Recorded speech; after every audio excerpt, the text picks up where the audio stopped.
जय श्री कृष्ण। ओम नमो भगवते वासुदेवाय नमः। आप सुन रहे हैं पौराणिक अमृतवाणी द्वारा प्रसारित महाभारत कथा। कथा को सुनने के लिए हमारे चैनल को लाइक शेयर और सब्सक्राइब करें। चलिए आगे की कथा प्रारंभ करते हैं।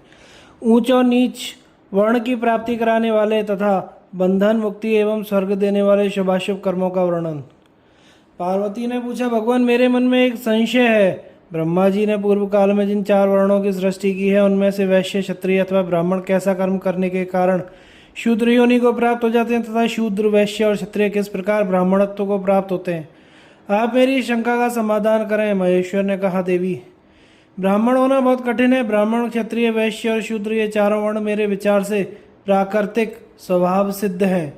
इतना आवश्यक है कि द्विज पाप कर्म करने से अपने स्थान से अपनी महत्ता से नीचे गिर जाता है, अतः द्विज को उत्तम वर्ण में जन्म पाकर अपने पद की रक्षा करनी चाहिए। यदि क्षत्रिय अथवा वैश्य ब्राह्मण धर्म का पालन करते हुए ब्राह्मणत्व का सहारा लेता है तो वह ब्रह्म भाव को प्राप्त हो जाता है। जो ब्राह्मण स्वयं धर्म का त्याग करके क्षत्रिय धर्म का सेवन करता है वह ब्राह्मणत्व से भ्रष्ट होकर क्षत्रिय योनि में जन्म लेता है। इसी प्रकार जो दुर्लभ ब्राह्मणत्व को पाकर अपनी मंद बुद्धिता के कारण लोभ मोह का आश्रय ले सदा वैश्यों का कर्म करता है वह वैश्य योनि में जन्म लेता है। अथवा यदि वैश्य शूद्र के कर्म को अपनाता है तो वह भी शूद्रत्व को प्राप्त होता है। ब्राह्मण जाति का पुरुष यदि शूद्र के कर्म को अपनाता है तो जीते जी ब्राह्मणत्व से भ्रष्ट हो जाता है और मृत्यु के पश्चात वह ब्रह्मलोक की प्राप्ति से वंचित होकर नरक में पड़ता है। उसके बाद वह शूद्र योनि में जन्म ग्रहण करता है। यदि ब्राह्मण, क्षत्रिय अथवा वैश्य कोई भी अपने कर्म को छोड़कर शूद्र का काम करने लगे तो वह अपनी जाति से भ्रष्ट होकर वर्ण संकर हो जाता है। दूसरे जन्म में शूद्र की योनि में जन्म लेता है। जो पुरुष अपने वर्ण धर्म का पालन करते हुए बोध प्राप्त करता है और ज्ञान विज्ञान से संपन्न, पवित्र और धर्मज्ञ होकर धर्म में ही लगा रहता है वही धर्म वास्तविक फल का उपभोग करता है। ब्रह्मा जी ने एक बात और बताई है, धर्म की इच्छा रखने वाले सत्पुरुषों को आध्यात्म ज्ञान का संपादन करना चाहिए। उग्र स्वभाव के मनुष्य का अन्न निंदित माना गया है। किसी समुदाय का श्राद्ध का, जन्ना, शौच का, दुष्ट पुरुष का और शूद्र का अन्न भी निषिद्ध है, उसे कभी नहीं खाना चाहिए। यह पितामह के श्री मुख का वचन है, अतः इसका प्रमाण अवश्य मानना चाहिए। यदि पेट में शूद्र का अन्न पड़ा हो और उसी अवस्था में मृत्यु हो जाए तो वह ब्राह्मण, अग्निहोत्री अथवा यज्ञ करने वाला ही क्यों न रहा हो, उसे शूद्र की योनि में जन्म लेना पड़ता है। जो उत्तम और दुर्लभ ब्राह्मणत्व को पाकर उसकी अवहेलना करता है और नहीं खाने योग्य अन्न खाता है वह निश्चय ही ब्राह्मणत्व से भ्रष्ट हो जाता है। शराबी, ब्रह्म हत्यारा, क्षुद्र कर्म करने वाला, चोर, व्रत भंग करने वाला, स्वाध्यायहीन, पापी, लोभी, कपटी, षट व्रत का पालन न करने वाला, शूद्र जाति की स्त्री का स्वामी, कुंडाशी, जिस बर्तन में भोजन बनावे उसी में खाने वाला, सोमरस बेचने वाला, नीच जाति के मनुष्य की सेवा करने वाला ब्राह्मण अपनी जाति से भ्रष्ट हो जाता है। जो गुरु की शैया पर पैर रखता, गुरु से द्रोह करता, गुरु की निंदा में लीन रहता है वह ब्रह्मवेत्ता होने पर भी ब्राह्मणत्व से गिर जाता है। इसी प्रकार शुभ कर्मों के आचरण से शूद्र भी ब्राह्मणत्व को प्राप्त हो जाता है। साक्षात ब्रह्मा जी का वचन है कि शूद्र भी यदि जितेंद्रिय होकर पवित्र कर्मों के अनुष्ठान से अंतःकरण को शुद्ध बना लेता है तो वह द्विज की भांति सेव्य है। मेरा तो ऐसा विचार है कि यदि शूद्र के स्वभाव और कर्म दोनों ही उत्तम हो तो वह द्विजाति से भी बढ़कर मानने योग्य है। केवल योनि, संस्कार, शास्त्र ज्ञान और संतति यही ब्राह्मणत्व की प्राप्ति के कारण नहीं है। ब्राह्मणत्व का प्रधान हेतु तो सदाचार ही है। सदाचार में स्थित रहने वाला शूद्र भी ब्राह्मणत्व को प्राप्त हो सकता है। ब्रह्म का स्वरूप सर्वत्र समान है। जिसके भीतर उस निर्गुण और निर्मल ब्रह्म का ज्ञान है वही वास्तव में ब्राह्मण है। जो चारों वर्णों के स्थान और विभाग दिखलाए गए हैं इन सबको अपनी उत्पत्ति के अनुसार ही जानना चाहिए। यह बात प्रजा की सृष्टि करते समय वरदाता ब्रह्मा जी ने स्वयं ही कही है। अपना कल्याण चाहने वाले ब्राह्मण को उचित है कि वह सज्जनों के मार्ग का अवलंबन करके सदा अतिथि और पौष्य वर्ग को भोजन कराने के बाद अन्न ग्रहण करे।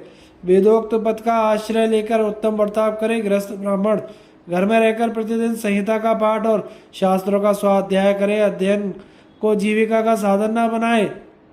जो ब्राह्मण सन्मार्ग पर स्थित हो, अग्निहोत्र और स्वाध्याय पूर्वक जीवन व्यतीत करता है वह ब्रह्म भाव को प्राप्त होता है। देवी, शूद्र धर्माचरण करने से जिस प्रकार ब्राह्मणत्व को प्राप्त होता है तथा ब्राह्मण स्वयं धर्म के त्याग से जाति भ्रष्ट होकर जिस प्रकार शूद्र हो जाता है, एक गूढ़ रहस्य की बात मैंने तुम्हें बतला दी। पार्वती ने पूछा, भगवान अब मुझे मनुष्यों के धर्म और अधर्म के विषय में बतलाइए। मनुष्य कैसे कर्म से बनते, मुक्त होते अथवा स्वर्ग में जाते हैं?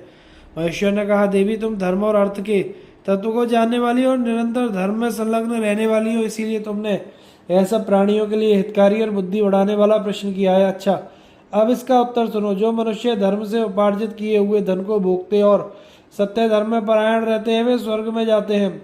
जिनके सब प्रकार के संदेह दूर हो गए हों, जो प्रलय और उत्पत्ति के तत्व को जानने वाले सर्वज्ञ सर्वद्रष्टा हैं, जिनकी आसक्ति दूर हो गई है तथा जो मन, वाणी और कर्म से किसी जीव की हिंसा नहीं करते, वे ही पुरुष कर्म बंधनों से मुक्त होते हैं। उन्हें न धर्म बांधता है न अधर्म। जो कहीं आसक्त नहीं होते, किसी के प्राणों की हत्या से दूर रहते हैं तथा जो सुशील और दयालु हैं, वे भी कर्मों के बंधन में नहीं पड़ते। जो शत्रु और मित्र को समान समझने वाले हैं, वे जितेंद्रिय पुरुष कर्म बंधन से मुक्त हो जाते हैं। जो सब प्राणियों पर दया करने वाले, सबके विश्वास पात्र तथा हिंसा में आचरणों को त्याग देने वाले हैं, वे मनुष्य स्वर्गगामी होते हैं। जो दूसरों के धन पर ममता नहीं रखते, पराई स्त्री से सदा दूर रहते और धर्म के द्वारा प्राप्त किए हुए अन्न का ही भोजन करते हैं, जिनका दूसरों की स्त्रियों के प्रति माता, बहन और बेटी के समान भाव रहता है, जो सदा अपने ही धन से संतुष्ट रहकर चोरी चमारी से अलग रहते हैं, जिन्हें सदा अपने भाग्य का ही भरोसा रहता है, जो अपनी ही स्त्री से संतुष्ट रहते ऋतुकाल में ही स्त्री समागम करते हैं और ग्रामीण सुख भोगों में लिप्त नहीं होते, जो अपनी सच्चरित्रता के कारण पर स्त्रियों की ओर आंख उठाकर देखते तक नहीं, जिनकी इंद्रियां काबू में रहती हैं तथा जो शील को ही श्रेष्ठ समझकर उसमें स्थित रहते हैं, वे मनुष्य स्वर्ग में जाते हैं। यह देवताओं का बनाया हुआ मार्ग है। राग और द्वेष दूर करने के लिए इस मार्ग की प्रवृत्ति हुई है। विद्वान पुरुषों को सदा ही इसका सेवन करना चाहिए। यह मार्ग दान, धर्म और तपस्या से युक्त है। शील, शौच और दया इसका स्वरूप है। मनुष्य को जीविका, धर्म, आत्मोद्धार के लिए सदा ही इस मार्ग का आश्रय लेना चाहिए, क्योंकि निष्काम भाव से सेवन किया हुआ धर्म परम कल्याणदायक होता है। पार्वती ने पूछा, भूतनाथ, कैसी वाणी बोलने से मनुष्य बंधन से छुटकारा पाता है, बताने की कृपा करें।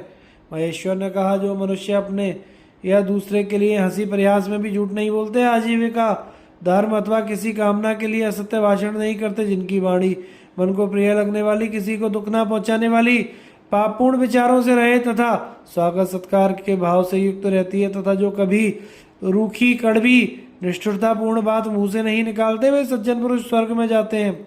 जो मनुष्य दूसरों से तीखी बात बोलना और द्रोह करना छोड़ देते हैं, वे सब प्राणियों को समान भाव से देखते हैं, इंद्रियों को वश में रखते हैं, जिनके मुंह से कभी शठतापूर्ण बात नहीं निकलती, जो विरोधयुक्त वाणी का त्याग करते हैं और तथा क्रोध में आने पर भी जिनके मुंह से हृदय को विदीर्ण करने वाली बात नहीं निकलती, जो उस समय भी सांत्वना पूर्वक वचन ही बोलते हैं, वे स्वर्ग को प्राप्त होते हैं। देवी, यह वाणी का धर्म बतलाया गया है।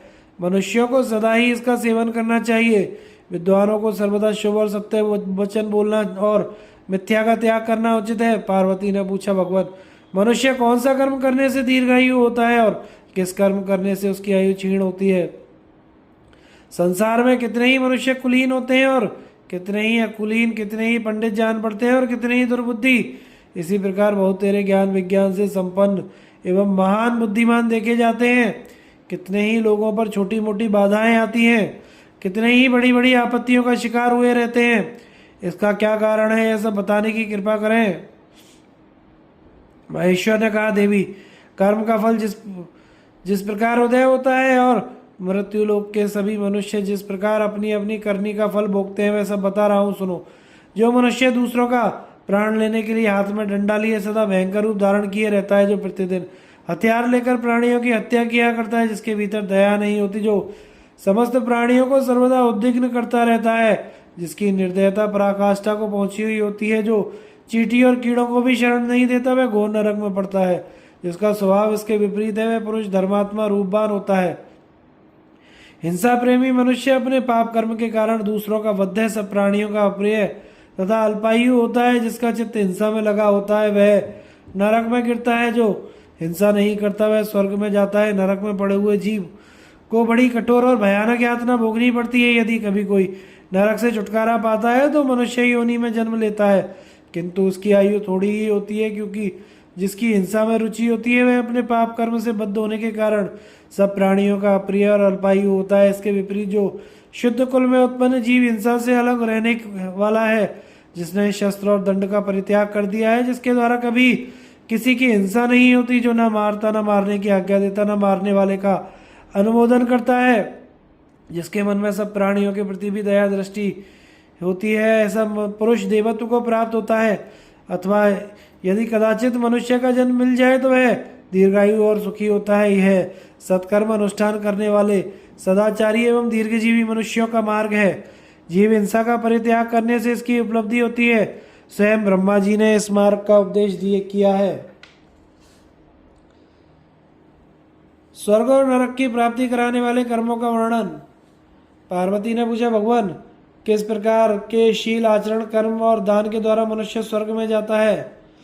महेश्वर कहते हैं, देवी, जो मनुष्य ब्राह्मणों को सम्मान और दान करता है, दीन दुखी दरिद्र मनुष्यों को भक्ष्य भोज्य अन्न पान और वस्त्र प्रदान करता है, ठहरने के स्थान, धर्मशाला, कुआं, प्याऊ, बावड़ी आदि बनवाता है, लेने वाले लोगों की इच्छा पूछ पूछ कर नित्य देने योग्य वस्तुएं देता है, आसन, शैया, सवारी, गृह, रत्न, धन, धान्य, गौ, खेत और कन्याओं का प्रसन्नता पूर्वक दान करता है, वह देवलोक में निवास करता है। पुण्य कर्मों का भोग समाप्त होने पर वहां से मनुष्य लोक में आकर सुख सामग्रियों से संपन्न उत्तम कुलों में जन्म लेता है। उसके पास धन धान्य की कमी नहीं होती। दान देने वाले प्राणी ही ऐसे महान सौभाग्य से युक्त होते हैं। यदि यह बात ब्रह्मा जी ने पहले ही बता रखी है। दाता पुरुष सबके प्रिय होते हैं। इनके सिवा बहुत से मनुष्य ऐसे होते हैं जो किसी को कुछ देने में कंजूसी करते हैं। वे मंद बुद्धि पुरुष ब्राह्मणों के मांगने पर अपने पास धन होते हुए भी कुछ नहीं देते। दीनों, अंधों, दरिद्रों, भिखमंगों और अतिथियों को देखते ही हट जाते हैं। उनके याचना करने पर भी जिह्वा की लोलुपता के कारण अन्न नहीं देते। कभी भी धन, वस्त्र, भोग, स्वर्ण, गौ और अन्न की बनी हुई नाना प्रकार की खाद्य वस्तुओं का दान नहीं करते। इस प्रकार के अधर्मी, लोभी, नास्तिक एवं दान से जी चुराने वाले मूर्ख मनुष्य नरक में पड़ते हैं। यदि काल चक्र के फेर से वे पुनः मनुष्य योनि में जन्म लेते हैं तो निर्धन कुल में ही उत्पन्न होते हैं। वे हमेशा भूख प्यास का कष्ट सहते हैं और सब लोग उन्हें अपने समाज से बाहर कर देते हैं तथा वे सब प्रकार के भोगों से निराश होकर पापाचार से जीविका चलाते हैं। अथवा वे थोड़े से वैभव वाले कुल में उत्पन्न होते हैं, थोड़े से ही भाग भोगते हैं। इनके सिवा दूसरे ऐसे मनुष्य हैं जो सदा गर्व और अभिमान में फूले और पाप में परायण रहते हैं, जो मूर्ख मार्ग देने योग्य पुरुषों को जाने के लिए मार्ग नहीं देते, पाद्य अर्पण करने योग्य पूजनीय व्यक्तियों को पाद्य पैर धोने के लिए जल नहीं देते, अर्घ्य देने के लिए पुरुषों का विधिवत सत्कार और पूजन नहीं करते, अथवा उन्हें अर्घ्य और आचमनीय नहीं देते, गुरु के आने पर प्रेम पूर्वक उनकी पूजा नहीं करते तथा अभिमान और लोभ के वशीभूत होकर सम्मानीय पुरुषों का अपमान एवं वृद्धजनों का तिरस्कार करते हैं। इस प्रकार के आचरण करने वाले लोग नरकगामी होते हैं। जब वे नरक से छुटकारा पाते हैं तो बहुत वर्षों तक अत्यंत निंदित कुल में उत्पन्न होते हैं। गुरु और बड़े बूढ़ों का अपमान करने वाले मनुष्यों का मूर्ख एवं घृणित चांडालों के कुल में जन्म होता है, जिसमें गर्व और अभिमान का नाम नहीं होता, जो देवता ब्राह्मणों की पूजा करता है। संसार के लोग जिसे पूज्य मानते हैं, जो बड़ों को प्रणाम करने वाला, विनयी, मीठे वचन बोलने वाला, सब वर्णों का प्रिय और संपूर्ण प्राणियों का हित करने वाला है, जिसका किसी के साथ द्वेष नहीं है, जिसका मुख प्रसन्न है और स्वभाव कोमल है, जो स्वागत पूर्वक स्नेह भरी वाणी बोलता है, किसी भी प्राणी की हिंसा नहीं करता तथा सबका सत्कार और पूजन करता है, जो मार्ग देने योग्य पुरुष को मार्ग देता, गुरु का यथोचित सत्कार करता और अतिथियों को आमंत्रित करके उनकी पूजा करता है, ऐसा मनुष्य स्वर्ग को प्राप्त होता है। फिर वहां से भोग समाप्त होने पर मनुष्य योनि में आकर वह उत्तम कुल में उत्पन्न होता है। वहां सब प्राणी उसका आदर करते हैं, सब लोग उसके सामने मस्तक झुकाते हैं। इस प्रकार मनुष्य अपने कर्मों का फल सदा स्वयं ही भोगता है। धर्मात्मा मनुष्य सर्वदा उत्तम कुल, उत्तम जाति, उत्तम स्थानों में जन्म धारण करता है। यह साक्षात ब्रह्मा जी के बताए हुए धर्म का वर्णन किया है। जिस मनुष्य का आचरण क्रूरता से भरा हुआ है, जो समस्त जीवों के लिए भयंकर है, जो हाथ पैर रस्सी, डंडे और ढेले से मारकर, खंभे में बांधकर तथा घातक शस्त्रों का प्रहार करके जीव जंतुओं को सताता है और भयावह रूप धारण करके उन पर आक्रमण करता है, ऐसे स्वभाव वाले मनुष्य को नरक में गिरना पड़ता है। और काल चक्र में पड़कर यदि वह मनुष्य योनि में आता है तो अनेक प्रकार की विघ्न बाधाओं से कष्ट उठाने वाले अधम कुल में उत्पन्न होता है। ऐसा मनुष्य अपने किए हुए कर्मों के अनुसार जगत नीच समझा जाता है और सब लोग उससे द्वेष रखते हैं। इसके विपरीत जो मनुष्य सब प्राणियों के प्रति दया दृष्टि रखता है, सबको मित्र समझता है, सबके ऊपर पिता के समान स्नेह रखता है, किसी के साथ वैर नहीं करता और इंद्रियों को वश में किए रहता है, जो हाथ पैर आदि को अपने अधीन रखकर किसी भी जीव को ना उद्वेग में डालता है ना ही मारता है। सब प्राणी जिस पर विश्वास करते हैं, जो रस्सी डंडे ढेले और हथियार से भी किसी प्राणी को दुख नहीं पहुंचाता, जिसका कर्म मृदु होता है, जो सदा ही दया भाव से युक्त रहता है, ऐसे स्वभाव और आचरण वाला पुरुष स्वर्गलोक के दिव्य भवन में देवताओं की भांति आनंद पूर्वक निवास करता है। फिर पुण्य कर्म क्षीण होने पर वह मृत्युलोक में जन्म लेता है तो उसके ऊपर बाधाओं का आक्रमण कम होता है। वह निर्भय सुखी आयास और उद्वेग से रहित जीवन व्यतीत करता है। देवी, यह सज्जन पुरुषों का मार्ग है जहाँ किसी प्रकार की विघ्न बाधा नहीं आने पाती। पार्वती के द्वारा स्त्री धर्म का वर्णन। नारद जी कहते हैं, तदनंतर भगवान शंकर को भी पार्वती के मुंह से कुछ सुनने की इच्छा हुई, इसलिए उन्होंने पास में ही बैठी हुई अपनी प्रिय एवं अनुकूल भार्या पार्वती से कहा, देवी, तुम भूत और भविष्य को जानने वाली, धर्म के तत्व का ज्ञान रखने वाली और स्वयं धर्म का आचरण करने वाली होते हैं। मैं तुम्हारे मुंह से स्त्री धर्म का वर्णन सुनना चाहता हूँ। तुम मेरी सहधर्मिणी हो, तुम्हारा शील, तुम्हारा व्रत और तुम्हारे बल और पराक्रम भी मेरे ही समान है। तुमने तीव्र तपस्या की है, यदि तुम स्त्री धर्म का वर्णन करोगी तो वह विशेष लाभदायक होगा और जगत में प्रामाणिक माना जाएगा। स्त्रियां इसका विशेष आदर करेंगी, क्योंकि स्त्री वर्ग की परम गति गौरी में ही प्रतिष्ठित है। संसार में यह बात सदा से ही विदित है। शुभे, स्त्रियों के सनातन काल से प्रचलित संपूर्ण धर्मों का तुम्हें अच्छी तरह ज्ञान है, तुम स्वधर्म स्त्री धर्म का विस्तार के साथ वर्णन करो। पार्वती ने कहा, भगवान, आप संपूर्ण भूतों के स्वामी हैं, आपके प्रभाव से ही मेरी वाक शक्ति में वह प्रतिभा आ जाए जिससे मैं आपके प्रश्न का उत्तर दे सकूं। ये देखिए, ये नदियां संपूर्ण तीर्थों का जल लेकर आपके चरणों का स्पर्श करने के लिए आपकी सेवा में उपस्थित हो रही हैं।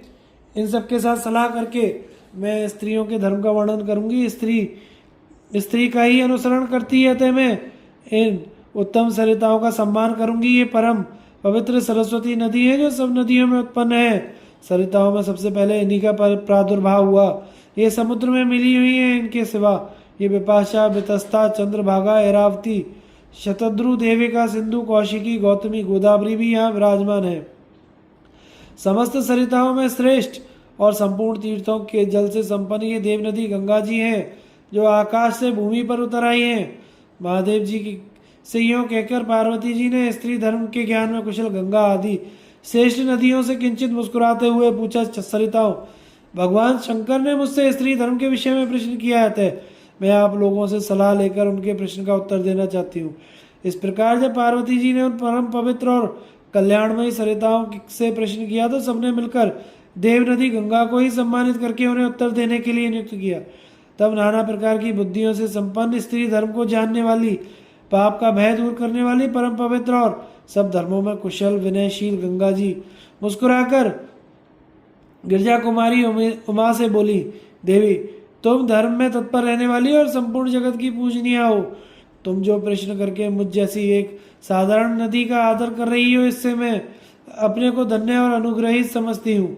जो सब कुछ जानते हुए भी दूसरों से प्रश्न करता है और शुद्ध हृदय से उन्हें आदर देता है, वही वास्तव में पंडित कहलाता है। जो ज्ञान विज्ञान से संपन्न उहापोह में कुशल वक्ताओं से अपने अभीष्ट विषय को पूछ लेता है, वह कभी संकट में नहीं पड़ता। बुद्धिमान मनुष्य जब सभा में कुछ बोलता है तो उसकी बातें साधारण मनुष्यों से विलक्षण और प्रौढ़ता से भरी हुई होती हैं, किंतु बुद्धिहीन अहंकारी मनुष्य की बात और ही ढंग की निकलती है, उसमें कुछ दम नहीं रहता था। देवी, तुम दिव्य ज्ञान से संपन्न हो, इसलिए तुम ही हम लोगों के स्त्री धर्म को का उपदेश करने योग्य हो।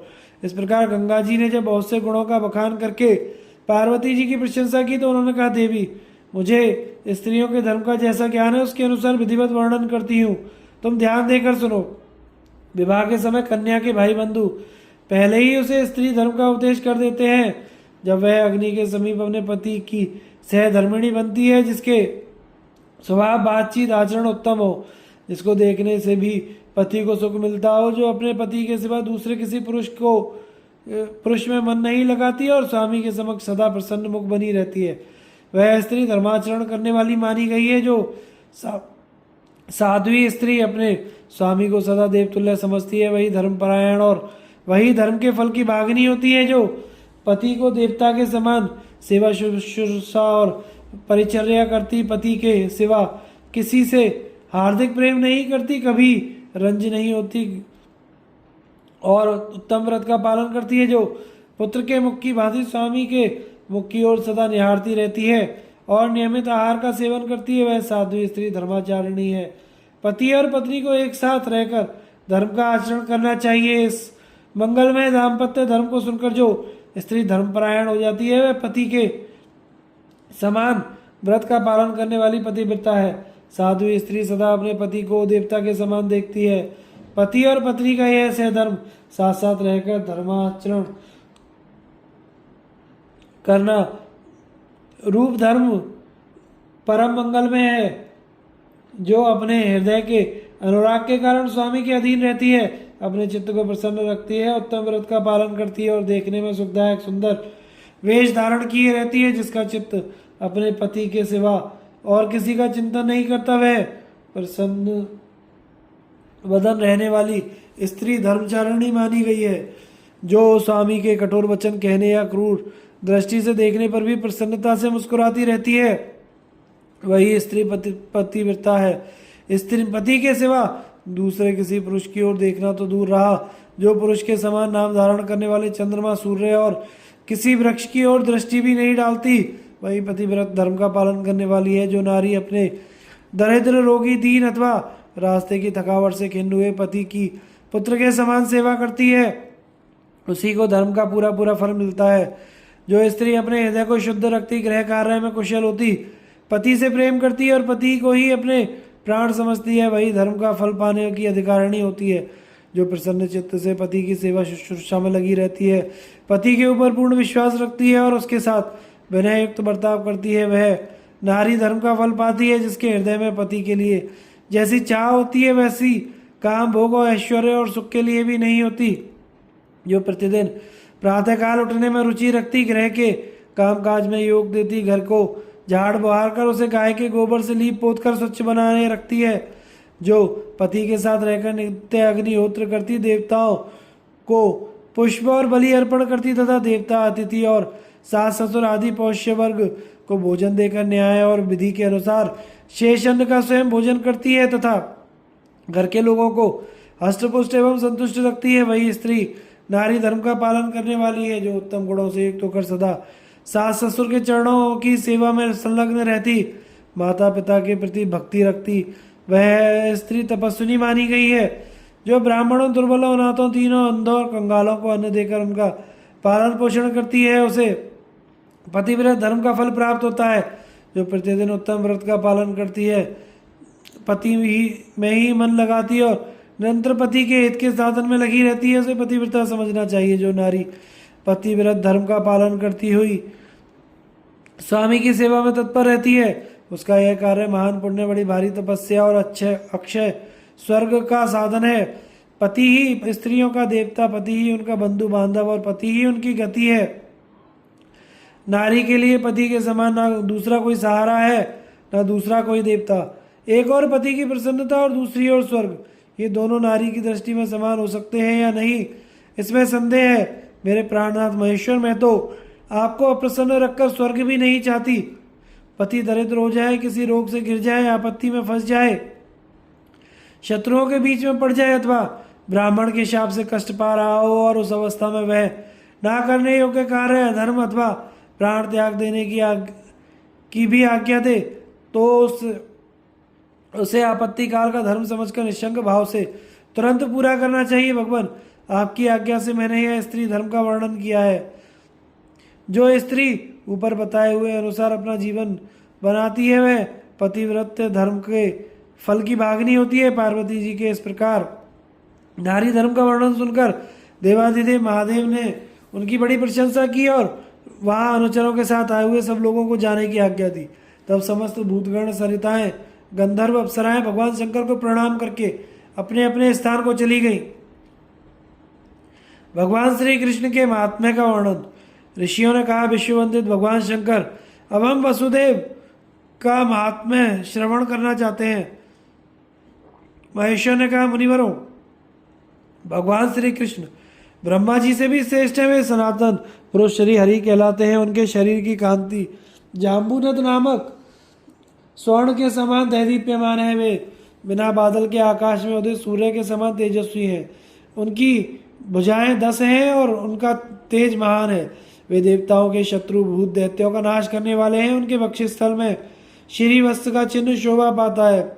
वे ऋषि का अर्थात इंद्रियों के स्वामी होने के कारण ऋषिकेश कहलाते हैं। संपूर्ण देवता उनकी पूजा करते हैं। ब्रह्मा जी उनके उदर से और मैं उनके मस्तक से प्रकट हुआ हूँ। उनके सिर के बालों से नक्षत्र और ताराओं का प्रादुर्भाव हुआ है। देवता और असुर उनके शरीर की रोमावलियों से प्रकट हुए हैं। समस्त ऋषि और सनातन लोग उनके श्री विग्रह से उत्पन्न हुए। वे श्री हरि स्वयं ही संपूर्ण देवता और ब्रह्मा जी के धाम हैं। संपूर्ण पृथ्वी के सृष्टा और तीनों लोकों के स्वामी भी वही हैं। वे ही समस्त चराचर प्राणियों का संहार करते हैं। वे देवताओं में श्रेष्ठ, देवताओं के रक्षक, शत्रुओं को संताप देने वाले, सर्वज्ञ, सब में ओतप्रोत, सर्वव्यापक और सबको मुखों वाले होते हैं। वे ही परमात्मा, इंद्रियों के प्रेरक, सर्वव्यापी महेश्वर है। तीनों लोकों में उनसे बढ़कर कोई दूसरा नहीं है। वे ही सनातन, मधुसूदन, गोविंद आदि नामों से प्रसिद्ध हैं। सज्जनों को आदर देने वाले वे भगवान श्री कृष्ण महाभारत युद्ध में संपूर्ण राजाओं का संहार कराएंगे। वे देवताओं का कार्य सिद्ध करने के लिए पृथ्वी पर मानव शरीर धारण करके प्रकट हुए हैं। उनकी शक्ति और सहायता के बिना संपूर्ण देवता भी कोई कार्य नहीं कर सकते।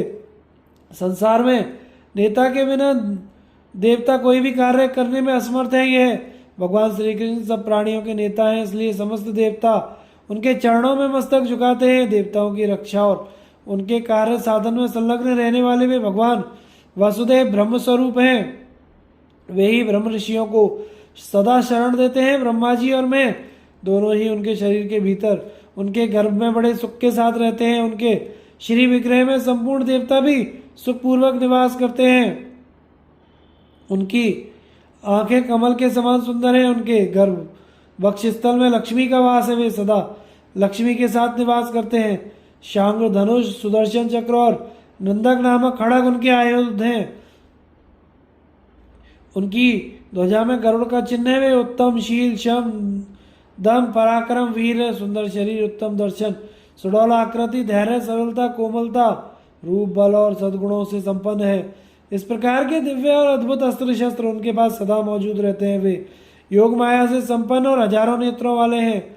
उनका कभी भी विनाश नहीं होता। वे उदार हृदय वाले वीर, मित्रजनों के प्रशंसक, ज्ञाति एवं बंधु बांधवों के प्रिय, क्षमाशील, अहंकार रहित ब्राह्मण भक्त, वेदों का उद्धार करने वाले, भयातुर पुरुषों का भय दूर करने वाले, मित्रों का आनंद बढ़ाने वाले तथा संपूर्ण प्राणियों को शरण देने वाले, दीनों की रक्षा में तत्पर, शास्त्रों के ज्ञाता, अर्थ संपन्न, संपूर्ण जगत के वंदनीय, शरण में आए हुए शत्रुओं को भी वर देने वाले, धर्मज्ञ, नीतिज्ञ, नीतिमान, ब्रह्मवादी और जितेंद्रिय हैं। उन परमेश्वर की पूजा करने से परम धर्म की सिद्धि होती है। वे महान तेजस्वी देवता हैं। उन्होंने प्रजा का हित करने की इच्छा से धर्म के लिए करोड़ों ऋषियों की सृष्टि की है। उनके उत्पन्न किए हुए वे सनत कुमार आदि ऋषि आज भी गंधमादन पर्वत पर रहकर तपस्या में लगे हुए हैं। इसलिए धर्म को जानने वाले उत्तम वक्ता भगवान वासुदेव को सदा प्रणाम करते रहना चाहिए। वे भगवान नारायण देवलोक में सबसे श्रेष्ठ हैं। जो उनकी वंदना करता है उसकी वे भी वंदना करते हैं। जो उनका आदर करता है उसका वे भी आदर करते हैं। इस प्रकार अर्चित होने पर अर्चना करते, पूजित होने पर पूजते, दर्शन करने वालों पर सदा कृपा दृष्टि रखते और शरणागतों को शरण प्रदान करते हैं। यह उन आदिदेव भगवान विष्णु का उत्तम व्रत है। सज्जन पुरुष सदा ही उनके इस व्रत का आचरण करते हैं। वे सनातन देवता हैं, अतः देवगण भी उनकी ही पूजा करते हैं। जो उन भगवान के अनन्य भक्त हों वे अपने भजन के अनुरूप ही निर्भय पद प्राप्त करते हैं। द्विजों को चाहिए कि वे मन, वाणी, कर्म से सदा उन भगवान को प्रणाम करें और यत्नपूर्वक उपासना करके उन देवकी नंदन का दर्शन करें। मुनिवरों, यह मैंने आप लोगों को उत्तम मार्ग बता दिया। केवल भगवान वासुदेव का दर्शन करने से तुम्हें सब देवताओं का दर्शन हो जाएगा। मैं भी महावराह रूप धारण करने वाले उन सर्वलोक पितामह जगदीश्वर के हो नित्य प्रणाम करता हूँ। हम सब देवता उनके श्री विग्रह में निवास करते हैं, अतः उनका दर्शन करने से तीनों देवताओं ब्रह्मा विष्णु शिव का दर्शन हो जाएगा, इसमें तनिक भी संदेह नहीं है। तपोधनो, आप लोगों पर अनुग्रह करके मैंने भगवान का पवित्र महात्मा इसलिए बताया है कि आप प्रयत्न पूर्वक उन यदुश्रेष्ठ श्री कृष्ण की पूजा करें। नारद जी कहते हैं, भगवान हिमालय के शिखर पर भगवान शंकर ने हम लोगों को जिनके महात्म्य का उपदेश किया था वे ब्रह्मभूत सनातन पुरुष आप ही हैं श्री कृष्ण। आपके ही प्रभाव से दूसरी आश्चर्य की बात यह हुई कि हम आपको देखकर विस्मित हुए और हमें पूर्व काल की बातें स्मरण हुआ ही। प्रभु देवादिदेव भगवान शंकर ने इस प्रकार आपके महात्म्य का वर्णन किया था। तपोवन निवासी ऋषियों के इस प्रकार कहने पर देवकी नंदन श्री कृष्ण ने उन सबका विशेष सत्कार किया। तदनंतर वे महर्षि पुनः हर्ष में भरकर बोले, मधुसूदन आप हमें बारंबार दर्शन देते रहने की कृपा करें। आपका जो यह अवतार अथवा मानव शरीर में जन्म हुआ है, इसका जो गुप्त कारण है वह सब हम लोग अपनी चपलता के कारण छिपाने में असमर्थ हैं। इसीलिए आपके रहते हुए भी हम छोटे मुंह बड़ी बात कह रहे हैं। पृथ्वी अथवा स्वर्ग में कोई भी ऐसी आश्चर्य की बात नहीं है जो आपको ज्ञात ना हो। आप सब कुछ जानते हैं। अच्छा, अब हमें जाने की आज्ञा दीजिए। भीष्म जी कहते हैं, युधिष्ठिर, वे महर्षि उन देवादिदेव पुरुषोत्तम को प्रणाम कर और उनकी प्रदक्षिणा करके चले गए। तदनंतर परम कांति से दैदीप्यमान भगवान नारायण अपने व्रत को विधिवत समाप्त करके द्वारकापुरी में आए। उसके बाद 10वां महीना पूर्ण होने पर रुक्मिणी के गर्भ से एक बड़ा सुंदर पुत्र उत्पन्न हुआ। उसकी कांति बड़ी अद्भुत थी। वह भगवान का वंश चलाने वाला और शूरवीर है। संपूर्ण प्राणियों के मानसिक संकल्प में व्याप्त रहने वाला और देवताओं तथा असुरों के भी अंतःकरण में निवास करने वाला कामदेव ही श्री कृष्ण के पुत्र के रूप में अवतीर्ण हुआ है। यही वे पुरुष श्रेष्ठ श्री कृष्ण हैं जो मेघ के समान श्यामवर्ण और 4 भुजाधारी हैं। इंद्र आदि 33 देवता इन्हीं के स्वरूप हैं। यही संपूर्ण प्राणियों को आश्रय देने वाले आदिदेव महादेव हैं। इनका ना आदि है ना अंत। ये अव्यक्त रूप महातेजस्वी नारायण देवताओं का कार्य सिद्ध करने के लिए यदुकुल में अवतीर्ण हुए हैं। ये दुर्बोध तत्व के वक्ता और कर्ता हैं। कुंती नंदन, तुम्हारी संपूर्ण विजय, अतुल्य कीर्ति, अखिल भूमंडल का राज्य सब भगवान नारायण का आश्रय लेने से ही तुम्हें प्राप्त हुए हैं। ये अचिंत्य स्वरूप नारायण ही तुम्हारे रक्षक और परम गति हैं। तुमने स्वयं होता बनकर प्रलयकालीन अग्नि के समान तेजस्वी श्री कृष्ण को स्त्रुवा बनाया है और इनके द्वारा सम्राग्नि की ज्वाला में संपूर्ण राजाओं की आहुति दे डाली है। आज दुर्योधन अपने पुत्र भाई संबंधियों सहित शोक के योग्य हो गया है, क्योंकि उस मूर्ख ने क्रोध के आवेश में आकर श्री कृष्ण और अर्जुन से युद्ध ठाना था। कितने ही विशाल शरीर वाले महाबली दैत्य और दानव दावानल में दग्ध होने वाले पतंगों की तरह श्री कृष्ण की चक्राग्नि में स्वाहा हो चुके हैं। सत्व, धैर्य, शक्ति और बल आदि में स्वभावतः हीन मनुष्य युद्ध में श्री कृष्ण का मुकाबला नहीं कर सकते। अर्जुन भी योग शक्ति से संपन्न और युगांत काल की अग्नि के समान तेजस्वी हैं। ये बाएं हाथ से भी बाण चलाना जानते हैं और रणभूमि में सबसे आगे रहते हैं। इन्होंने अपने तेज से दुर्योधन की सारी सेना का संहार कर डाला है। अतः तुम्हें अपने सगे संबंधियों के लिए शोक नहीं करना चाहिए। बेटा, मैंने इन्हीं भगवान श्री कृष्ण का महात्म्य जैसा सुना था वह सब तुम्हें सुनाया। उनकी महिमा को समझने के लिए इतना ही पर्याप्त है। सज्जनों के लिए दिग्दर्शन मात्र अपेक्षित होता है।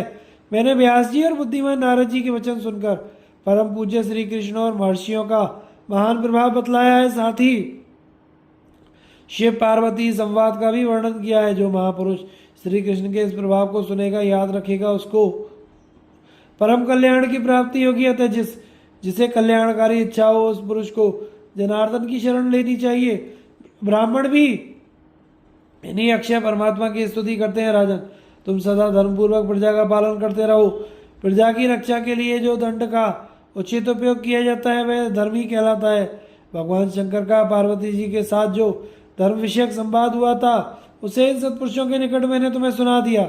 अपना कल्याण चाहने वाले पुरुषों को यह संवाद सुनकर या सुनने की इच्छा रखकर विशुद्ध भाव से भगवान शंकर की पूजा करनी चाहिए। उनकी पूजा का संदेश देवर्षि नारद का ही दिया हुआ है, इसलिए तुम भी ऐसा ही करो। भगवान श्री कृष्ण और महादेव जी का यह अद्भुत वृत्तांत पूर्व काल में हिमालय पर्वत पर संगठित हुआ था। कमल नयन श्री कृष्ण और अर्जुन ये सतयुग और आदि तीनों युगों में उत्पन्न होने के कारण त्रियुग कहलाते हैं। देवर्षि नारद तथा व्यास जी ने मुझे इन दोनों के स्वरूप का परिचय दिया था। महाबाहु श्री कृष्ण ने तो बचपन में ही अपने बंधु बांधवों की रक्षा के लिए कंस का घोर संहार किया था। ये सनातन पुराण पुरुष हैं, इनके लीला चरित्रों की कोई सीमा या संख्या नहीं बतलाई जा सकती। नरश्रेष्ठ, तुम्हारा तो अवश्य ही कल्याण होगा, क्योंकि ये जनार्दन तुम्हारे सखा हैं। दुर्बुद्धि दुर्योधन यद्यपि परलोक में चला गया है तो भी मुझे तो उसी के लिए अधिक शोक हो रहा है, क्योंकि उसी के कारण हाथी घोड़े आदि वाहनों सहित सारी पृथ्वी का नाश हुआ है। दुर्योधन, दुशासन, कर्ण और शकुनी, इन्हीं चारों के अपराध से समस्त कौरव मारे गए हैं। वैशंपायन जी कहते हैं, गंगानंदन भीष्म के इस प्रकार कहने पर महात्मा पुरुषों के बीच बैठे हुए युधिष्ठिर चुप हो गए। भीष्म जी की बातें सुनकर धृतराष्ट्र आदि राजाओं को बड़ा विस्मय हुआ और वे मनीमन श्री कृष्ण की पूजा करके उन्हें हाथ जोड़ने लगे। नारद आदि महर्षि भी भीष्म के वचन सुनकर उनकी प्रशंसा करते हुए प्रसन्न हुए। इस प्रकार पांडुनंदन युधिष्ठिर ने अपने सब भाइयों के साथ यह भीष्म जी का सब अनुशासन सुना, और जो अत्यंत आश्चर्यजनक और परम पवित्र है। तदनंतर बड़ी बड़ी दक्षिणा का दान करने वाले गंगानंदन भीष्म जी जब विश्राम ले चुके तो महाबुद्धिमान राजा युधिष्ठिर पुनः प्रश्न करने लगे।